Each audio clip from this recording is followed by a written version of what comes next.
اور یہ مشرکین مکہ کا یہ طریقہ کار تھا کہ وہ اپنی کمائی کا ایک حصہ غیر اللہ کے لیے خاص رکھتے۔ قرآن پاک میں سورۃ الانعام میں اس مسئلے پر اہل شرک کا، اہل کفر کا اور اہل مکہ کا عقیدہ اور نظریہ اللہ نے تفصیل کے ساتھ بیان۔ ان کا نظریہ کیا تھا؟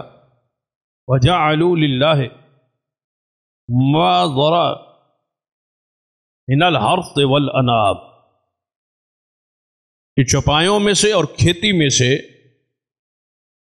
جو آمدن ہوتی وہ خاص کرتے تھے کہ یہ کھیتی کا سی آمدن کا یہ جو حصہ ہے اور یہ جو چوپائے ہے یہ اللہ کے لیے، یہ اللہ کے لیے خاص۔ ساتھ ہی کہتے ھذا للہ، یہ اللہ کے لیے، وھذا لشرکائنا، اور یہ ہمارے معبودوں اور ہمارے شریکوں اور ہمارے ولیوں، بزرگوں، پیروں، فقیروں، استانوں والوں کے لیے یہ حصہ خاص۔